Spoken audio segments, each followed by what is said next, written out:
let's jump into We're it. so good. Let's jump into 17th and 18th century medicine. Today, I'm going to be using a couple different resources. Number one, The Complete Bone Setter, one of the books that we offer. This was, well, as it says here, being a method of curing broken bones, dislocated joints, and ruptures, commonly called broken bellies. This was originally written by Friar Moulton and Englished. I love that. It's been Englishized, Englished and enlarged by Robert Turner, M.D., 1665. So he Englished it for us because it was in Latin, thankfully. And we will also be touching on Every Man His Own Physician. This is a wonderful work done by John Theobald, M.D., and this one is from 1756. So if you were in the marketplace, maybe you were somebody who couldn't afford to visit a doctor, you can purchase this small pamphlet in which is described almost every distemper and its cure. I'm going to jump in and read the super chat real quick. So this is medical advice for the cat, not from Townsends, but from Greg. Okay. Soup Kitchen Phillips. A tiny amount of turmeric in the cat's last meal prior to surgery is an amazing antiseptic and anti-inflammatory. Amazing. Thank you, Greg. I think that's probably in one of these books, but good job, If Greg. it's in one of those books, then don't do it. Oh yeah, yes. I'm going to be talking about 17th and 18th century medical advice here. This is not, I am not a physician, nor do I play one on television. So do not take this as medical advice for yourself or your loved ones. Okay. We will also be looking at a little bit of artwork, and if you want more and a modern take on what 18th century medicine was like, 17th and 18th century medicine, I do recommend The Age of Agony. I don't have a link for that necessarily, but you will find it. Probably it's in print on Amazon. An excellent book by Guy Williams covering medicine of the 18th century. It's got a 19th century brother to it called The Age of Miracles, as opposed to The Age of Agony, which is the 18th century. And we'll find out why it's the Age of Agony as we get into the Complete Bone Setter. So, Complete Bone Setter. I like this little beginning piece. Yeah, someone said this is disclaimer time. Yeah, disclaimer time. This is the beginning of the Bone Setter. Now, the Bone Setter this Bone Setter book isn't just about setting bones. It also has many, many recipes for medicine, and there's a section all about the oculist enlarged, so taking care of eye diseases and eye problems, and there is a section toward the back that has to do with, where is it? This is a section on aches, migraines, and other diseases in the head, which we all have here from time to time. And I think there's even another section at the end. Yes, judging urines. When you want to truly understand what disease you have, you probably want to inspect your urine properly, and that will help you. So it's I don't think, well, there's going to be some brain stuff in here. But here we go, the Complete Bone Setter. This is the beginning part. Okay, so it's like, for the better initiation of our student into this curious practice and operation, bone setting that is, I thought it good to instruct him in the anatomical parts of those members subject to fractures and dislocations, which it's always nice if you're going to be setting bones to have some idea of anatomy. Which are the shoulders, arms, hands, fingers, hip, thigh, knees, legs, ankles, feet, and toes. These I shall particularly describe unto you, in case you aren't familiar, omitting to speak anything of the neck and vertebra. For if they be luxated or dislocated, he that effects the cure exit onibi mangus Apollo. In other words, probably something like, you have to be godlike to fix something like that. These items that we talked about here are called limbs or joints. And they grow unto the body as boughs unto the body of a tree. These may be divided into two kinds, the upper limbs and the lower limbs. Obviously, the upper joints are from the shoulder to the fingers and are called by the ancients by one only name, the name vis-a-vis the hand. So everything above the waist is called the hand. For they account the whole member from the shoulder to the fingers ends to be all the hand. The lower joints they call pedes, or that is the feet. So everything below the waist, that's the feet. Everything above is the hands. Well, that's helpful, isn't it? He goes on to describe arms and shoulder blades and the cubit, which I think he's talking about the hand there, wrists and all that good stuff. So, I mean, if you really need to understand your anatomy, this will go through and really give you what you need to know. So I feel like I already get it. I know. Hands, feet. I can step bones now. That's right, exactly. There is a whole section on getting the bones together into the right spot. So, you know, you got this broken bone, and it talks about being, you know, it's like you stretch it out a little bit, and you kind of align them, and you put them back together. Doesn't sound good or helpful, but it's like, don't stretch it too far, because that could be really painful. I'm sure it's like already excruciating. Where was the part here where it talks about getting these things together? And I'm thinking of the eyeball section. Wait, that's better.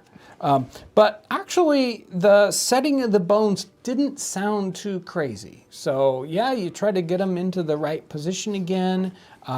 You put a poultice on it, and there's some sort of poultice descriptions or recipes, and then you wrap it, not too tight and not too loose. You don't want it to move, and then you put splints around that.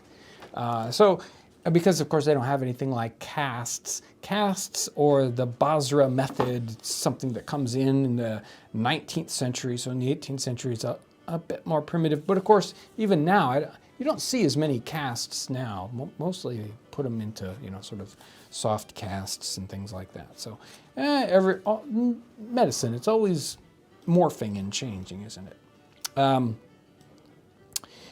Setting broken bones. Yeah, so you mix some, so if you're doing this, this wrap, you mix some oil of roses and the whites of eggs together, dip therein a soft linen cloth, and lay it all over the place that it may compass it all about, above and below, and then roll up the member, but not too hard, so as to compress it and draw the humors, causing inflammation therein. So they're concerned about inflammation. Nor too slack that the broken bones separate again. But always remember that in measure to resteth virtue. I don't know what he means by that. Not very helpful when you can't figure out what the person's talking about. Now I'm wondering whether the cloth with the egg white and the oil of roses is meant to sort of lock up as a bit like a glue, but then it says, so I think that's just a cloth that goes over it, and the rollers, the sort of bandage that's going around it. Wet the rollers well in water and wine before you use them. If it please be much afflicted with any vehement pain or inflammation. Then you ought, if it is, then you ought to wrap it well with fine wool or tow well carded. So that's like a fiber. So there's a, it really seems like they have some pretty good advice here. Then they want the person to not move for a great period of time. So let the splints remain on and unopened for 12 or 15 days. But if, on the contrary, any aforementioned accidents happen, you must unroll the member the third day at the furthest and foment and wash the place with warm water and put away the pain and itching. So yeah, like a cast, it's going to stay on a couple weeks. You want to keep that person from moving around, and so it's really some I think it would work pretty much. There's a bunch of recipes here for things like ruptures. It's like there's a whole section on ruptures, which is not good. And I did want to say on the bone setting, I really don't think they're covering compound fractures here, because that's like, I didn't catch any of the compound fracture stuff, but it's like, ugh. They didn't have those back then. Yeah, well, they did. That's just you didn't survive it. So, yeah. So here's a whole section on ruptures. A lot of, and none of the rupture stuff has to do with fixing it physically.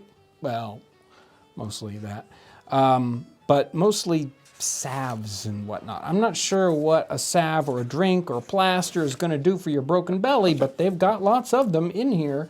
Here's a plaster for the rupture. Take cypress nuts, 2 ounces, myrrh, cypress roots, majorum gentle, galls, juice of sloes, frankincense, and gum, each 1 ounce. Dissolve the gum in wine, then temper the rest among it, and thereof make a plaster and lay it upon the rupture.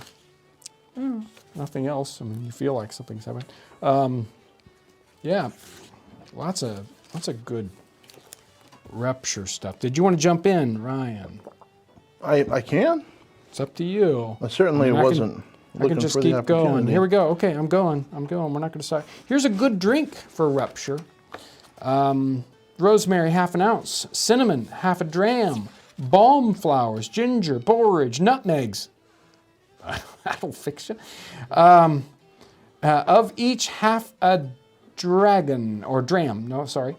Seed these together in 7 quarts of water till the 4th part be consumed. Then add therein 16 ounces of honey. Then boil it again till the 3rd part be consumed and use it. And that's going to be a good drink probably for anything, but ruptures too. The perfect oculist enlarged. So perfect here probably means all-encompassing. So all the eye medicine you will probably ever need. The author first beginneth with 6 precious waters, profitable both for the eyes and other things, which he thus sets down. For to tell of 6 precious waters made and sent to a queen that sometime was in England. So we don't even know what queen this was that got these recipes, or the water itself. The first water is this: take fennel, rue, vervain, endive, betony, germander, red roses, and maidenhair, each 1 ounce. Stamp them, steep them in white wine a day and a night, and distill the water of them. This water shall depart in 3, that is, you shall draw 3 several waters. The first part ye shall do in a glass by itself, and know ye of a truth, that this water is as precious as gold. The second as silver, and the 3rd part as precious as balm. And keep these 3 parts in glasses. This water shall ye give to the rich for gold, to the mean men for silver, and to the poor men for balm. This water keepeth the eyes in clearness, and avoideth quintery. Whatever quintery is, it says quintery is the matter and gumminess that closeth up the eyes. So if you got gummy eyes, this is the stuff. Ground. I don't know what is it. So quintery and ground. So that's one of those 2 things. And cleareth and sharpen the sight. So I mean, that's probably some pretty good stuff.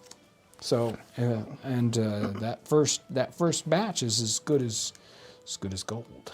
So we got a couple super chats here from Deborah Scotland. I finished watching the series on Benjamin Franklin today. It's terrific. Don't miss it. I felt a bit emotional at the end.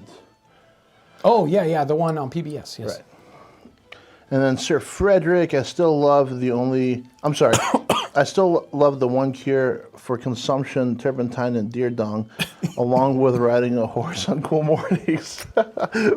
That'll cure you. I don't remember that one, but I'm sure it works. Cure or kill, one of the two. Right. And then there are a few things in the chat. One was, how did they deal with iron and mineral deficiencies in people in the 18th century? Well, first, they probably didn't realize what was going on.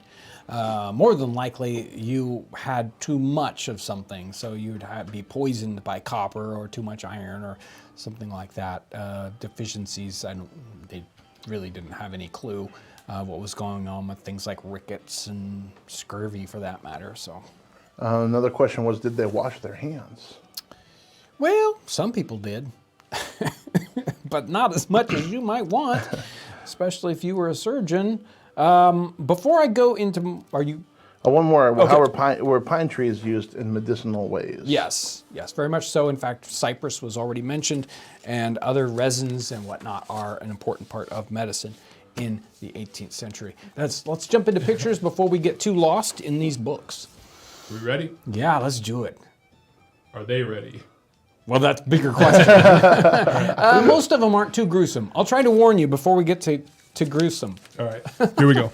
Then you can hide under your bed. 17th century Dutch painting or engraving here. So there are lots of different medical practitioners in the 17th and 18th century. Some of them are rather primitive. This is likely a corn cutter.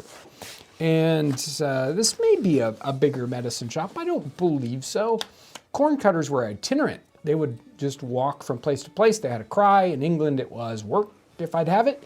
And they would come in and cut your corns for you. I don't know personally, I don't know that I've ever had corns, and I'm not sure why there were so many practitioners of corn cutting, but there you go. And he's got his shoe off.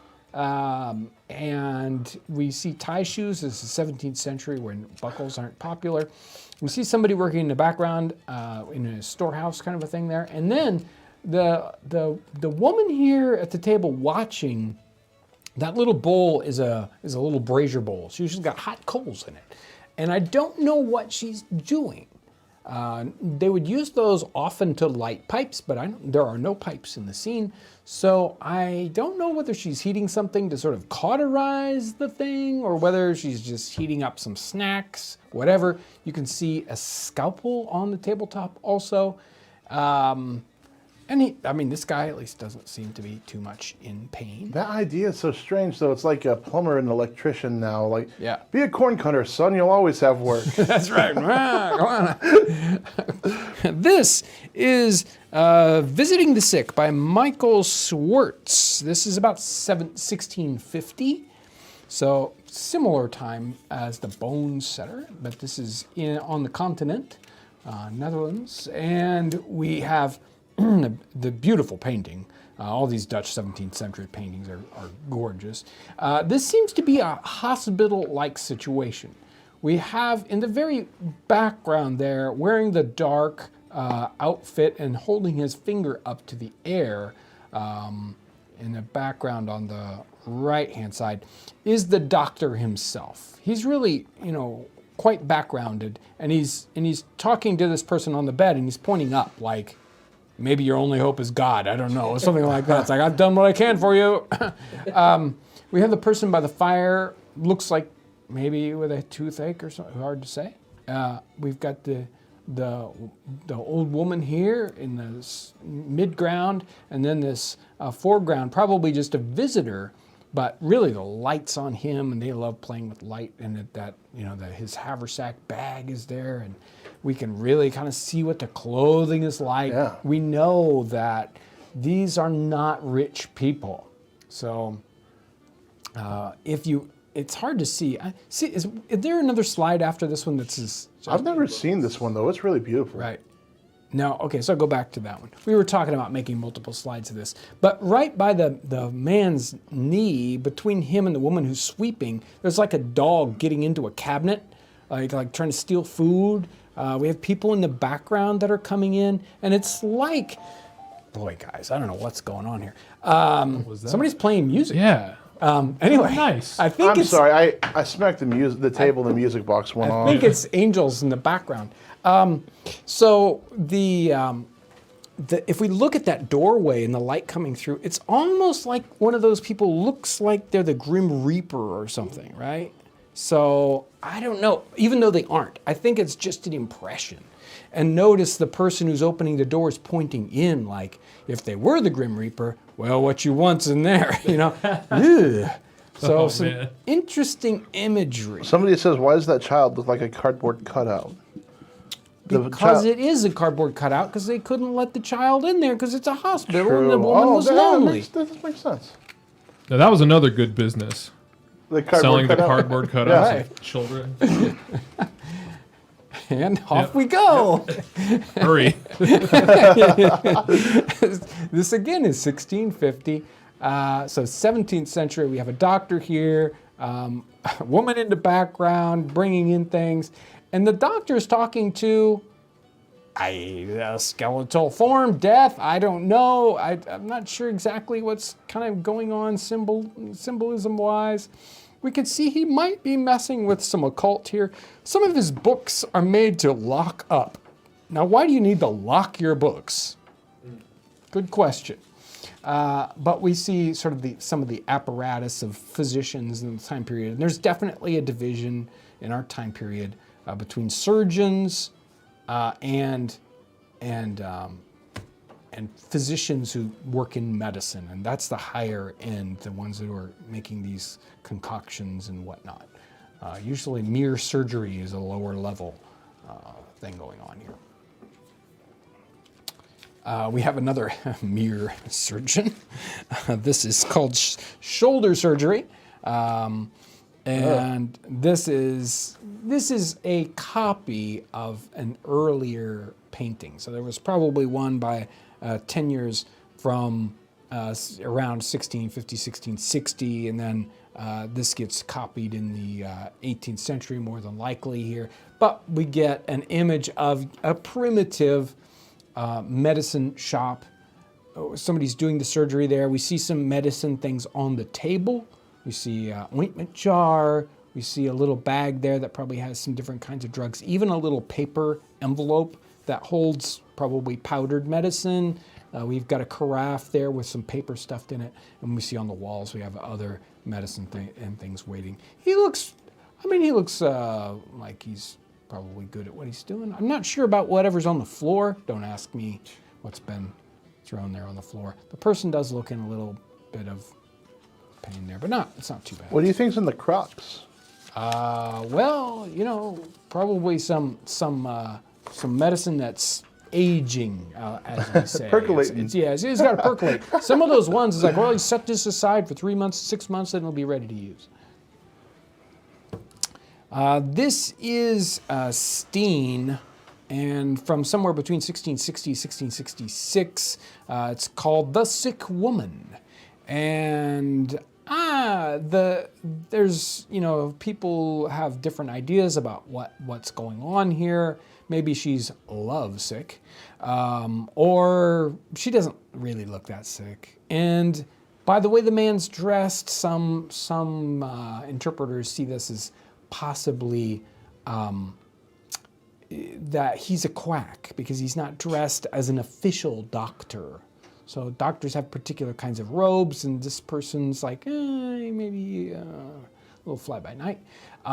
There's a lute on the wall, which is sort of classic, woman's instrument of the time period, and it kind of speaks to that lovesick idea here.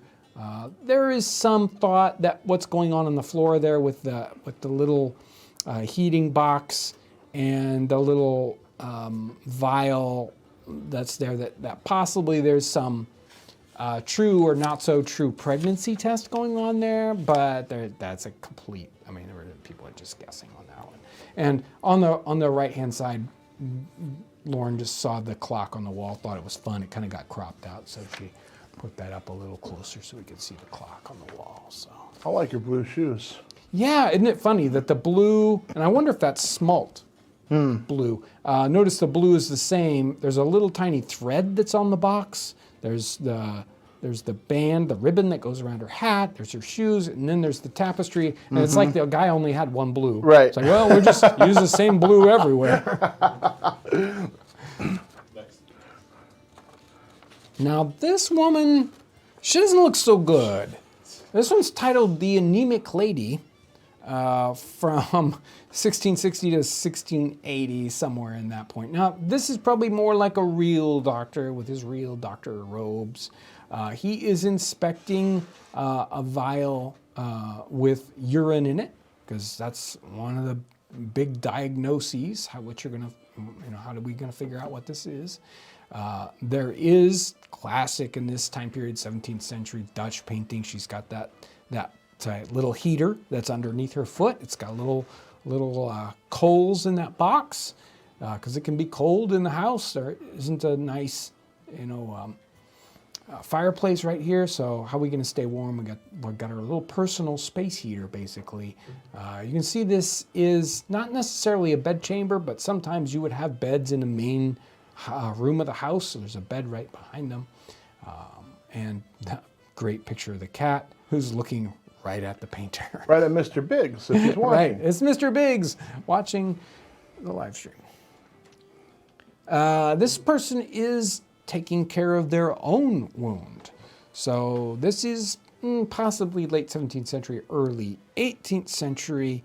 And some people definitely have to take care of their own wounds. So we can see he's got kind of a sock thing. I don't know whether that's really a sock or not, or what's left of his sock, but he's got some sort of medicine underneath there. We even see there's a little medicine file there.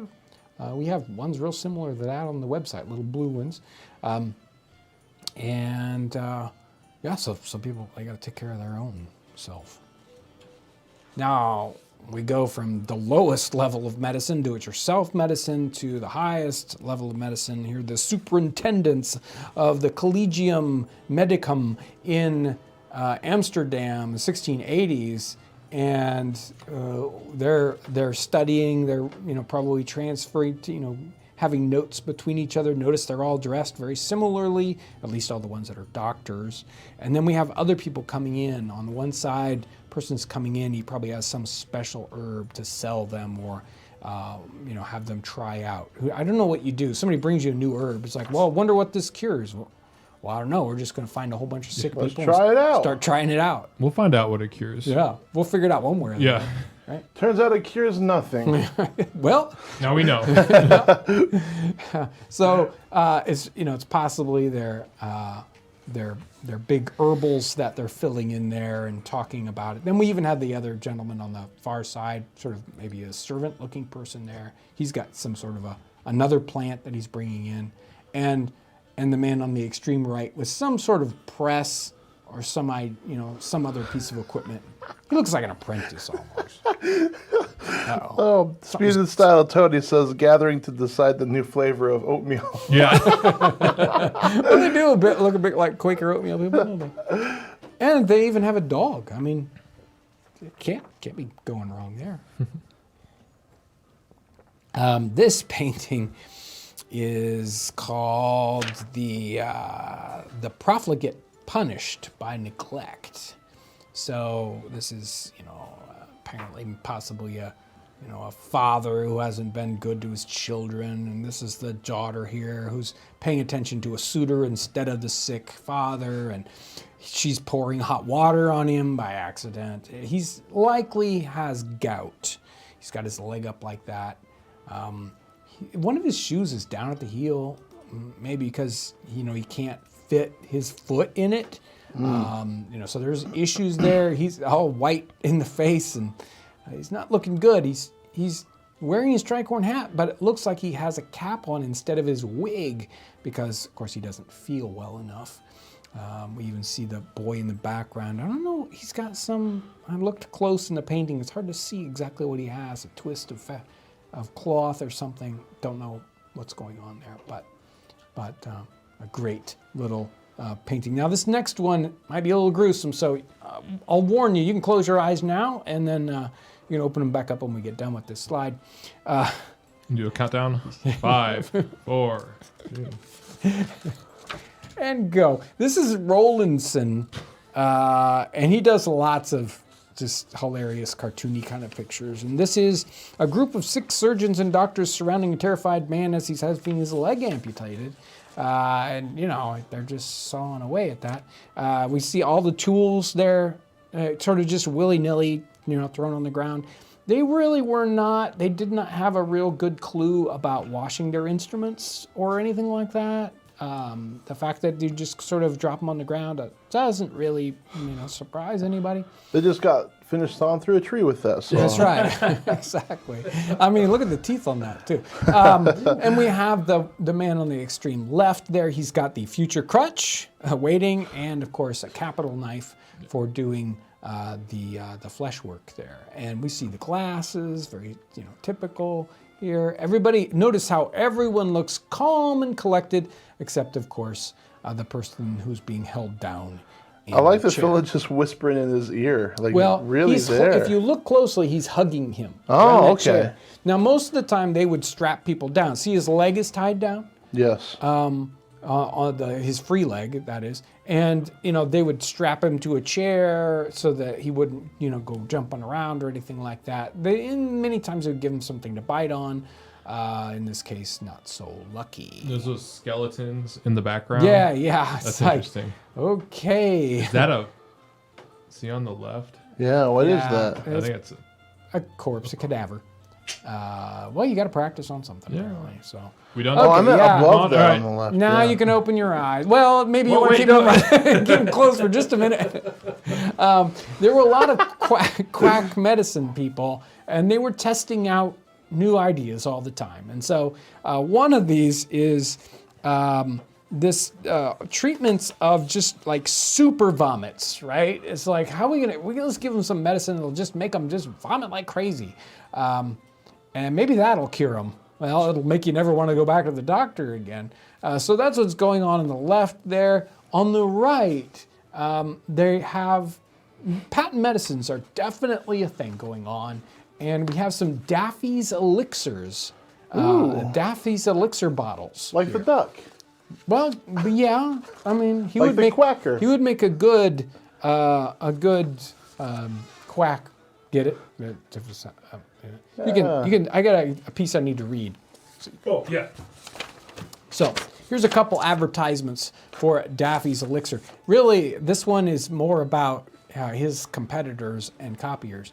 Daffy's, and this is from 1690s. Daffy's original Elixir Salutis, vindicated against all counterfeits and etc. Or an advertisement by me, Anthony Daffy of London, citizen and student of physic, by way of vindication of my famous and generally approved cordial drink called Elixir Salutis, from the notorious false suggestions of one Thomas Witherenden of Bearstead in the country of Kent, gentleman as pretended, Jane White, Robert Brooke, apothecary, and Edward Willett, all new upstart counterfeiters of my elixir and ape-like imitators of my long-since printed books and directions, some of them nigh verbatim or word for word, and that to the jeopardy of many good but misinformed people's health and lives too, as also from false pretensions of other more sneaking club quacks, not yet licked into form, but remaining moon-blind brats, still in swaddling clouts. I mean the numerous crew of libelous pamphleteers, which are, if possible, more dangerous counterfeiters of my elixir, an advertisement by me, Anthony Daffy. And then later on, Daffy's original famous Elixir Salutis, the choice drink of health, or health-bringing drink, being a famous cordial drink found out by the providence of the Almighty and, for above 20 years, experienced by himself and diverse persons whose names are at most of their desires here inserted, a most excellent preservative of mankind, a secret far beyond any medicament yet known, and is found so agreeable to nature that it affects all its operations as nature would have it, and as a virtual expedient proposed by her for reducing all her extremes unto an equal temper, the same being fitted unto all ages, sexes, complexions, and constitutions, and highly fortified nature against all noxious humors, invading or offending the noble parts. Never published by any but Anthony Daffy. So, gotta need some Daffy's Elixir. You want to jump in, Ryan? Daffy had some strong words. He did. Those strong words.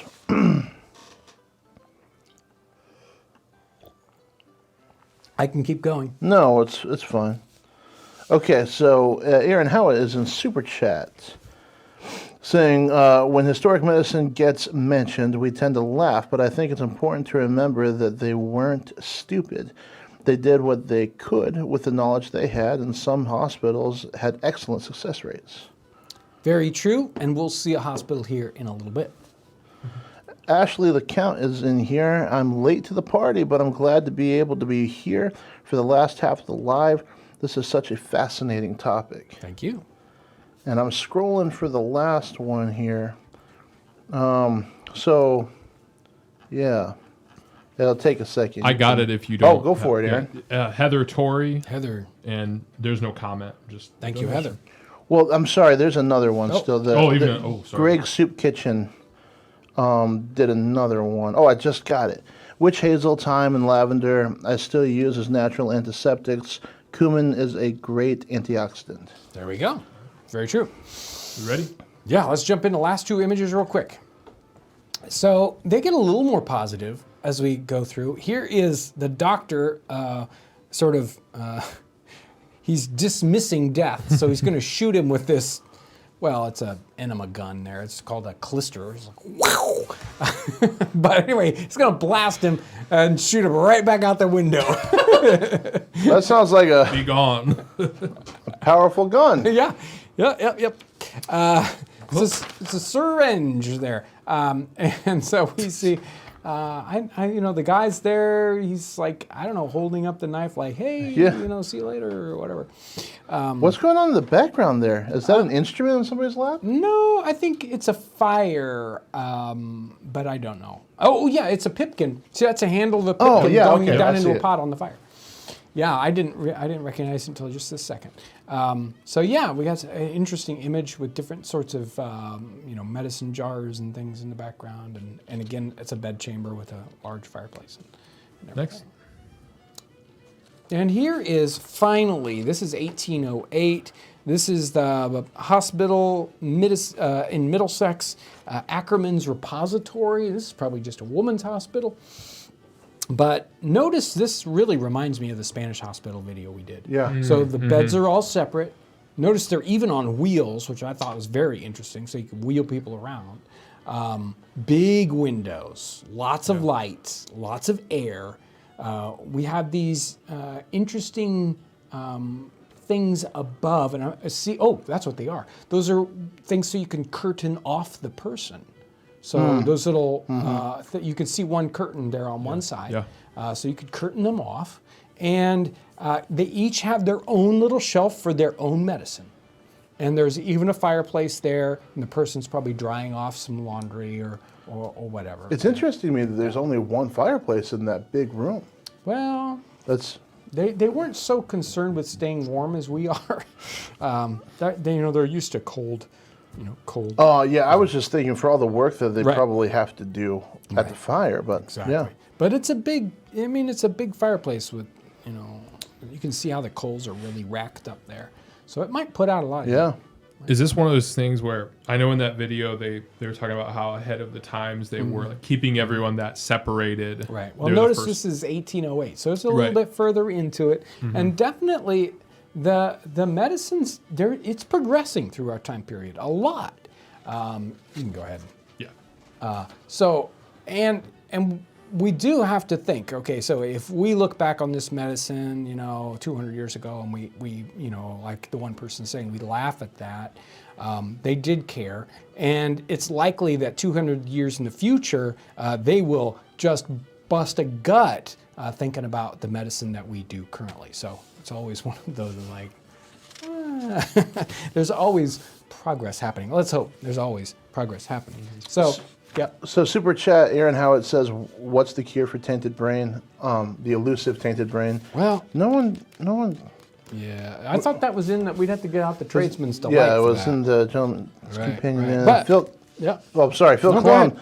I've read Abigail and John Adams' daughter, Nabby, underwent a mastectomy for breast cancer and survived the surgery. Her doctor was impressed with how brave she was during the process. Yeah. No anesthesia. Ooh. So that's some of the Bone Setter. I still had other stuff, but maybe we'll stop on Bone Setter because we're getting close to end of time. I wanted to mention Every Man His Own Physician. So this one is printed in an 18th century fashion like a pamphlet would be in the time period, just sort of tied together. These would be very, very inexpensive books that regular people could purchase. And this one was available for 18 pence. So shilling and a half. Even a lowly worker would be able to work a day, 2 days, and be able to purchase a pamphlet like this and, save him who knows how much. He couldn't afford to go to a real doctor. So this one I think is very, very interesting because it has only, if you look at these other ones, there's like, oh, you got watery eyes. There's 12 different medicines. In this one, he describes each thing, and then there's one remedy. That's it. This'll do it, or maybe you just can't be cured. And I mean, don't we all wish medicine was like that? It's like, oh no, we only have one medicine for that. And it's got, just basically everything. Here's lethargy. There's leprosy, a cure for leprosy. Here's a cure for madness. Now, first it has the signs of. So how do I know I have this disease? So madness, a redness of the eyes, grinding of the teeth, strange malice to particular persons, want of sleep, singing in the ears, incredible strength, insensibility of cold, and excessive rage when provoked to anger. And then, of course, the cure is bleeding. Bleeding is useful in this disorder. Take 40 drops of the tincture of black hellebore 2 or 3 times a day. That's all they had for us there. If we have quinsy or sore throat, and we talked about this way back in the current episode that we did a couple different ones on black currants. Quinsy, a swelling of the parts concerned with decludiation, swallowing, accompanied with great pain, inflammation, and a fever, so as to hinder the swallowing any solid meats, foods. It's hard to read there, and almost stops breathing, so your throat swells up. And here, bleeding is sometimes necessary, and cooling physic, but often a jelly of black currants swallowed down leisurely in small quantities affects a cure. And I think people still swear by black currant jelly. And there's a whole page here on bleeding. It's like, bleeding is good for a lot of things, but there's a time to stop. There's also bleeding you do for certain things, but if you seem to, lack blood or you're anemic, then don't do that, which I think is probably wise advice. And what have we got here finally? Here's a recipe for Daffy's Elixir. Now, this is probably a counterfeit Daffy's Elixir, not the real thing, but Right. You do what you can. Take raisins, stoned, 4 ounces, senna, 3 ounces, caraway seeds bruised, 1 ounce. Steep these ingredients in a quart of brandy for 3 weeks or a month. Then strain it off to use. Keep it in a bottle, close stopped. Well, I think the brandy's doing most of the job That there. doesn't sound so special. Just like that was special. Huh? You guys, you should, don't just pass that recipe out to anyone. It's as good as gold. I'll take a Z-Pack any day. Yum. Super chat, we have John Talley. Can you recommend a good book about herbal remedies in the 18th century? You want Culpeper's book on herbal medicine, and that is used from, I think it's pretty early. It's at least 17th century, if not late 16th century. Culpeper goes through and talks about a lot of them. Now, some of that's based on the planets and, the cool, hot thing, which, you even saw in some of these. But Culpeper's herbal is one of those ones that continues to be referenced. Well, into the 21st century as far as that goes. John Talley had another one that says, has bleeding been validated by modern science? There are some things that are helped with phlebotomy. So yes, maybe not as many things as they thought, but hemochromatosis, I think, which is like a buildup of iron in the blood. Men have that kind of problem, So yeah. And then we've got Grog Soup Kitchen Phillips again. Would the coals from the fire be used in bed warming pans? Could very well do that. They may have filled braziers up with them, just have braziers around the room when it's really cold, all kinds of different circumstances where you might use that. That's a wrap. Wow. That's just scratching the surface. Trying to think of a medical analogy. Just scratching the surface of medicine in the 17th and 18th century. It is a fascinating topic. We've had several guests on in the past with medical things. You can look at those on the website and find those, or on YouTube, whatever. And hopefully we'll get a chance to do some more interviews with more folks with medical knowledge. It's always great. And there's a lot of research been done on it, and it's truly fascinating. It's one of the important parts of our lives. So thanks for watching.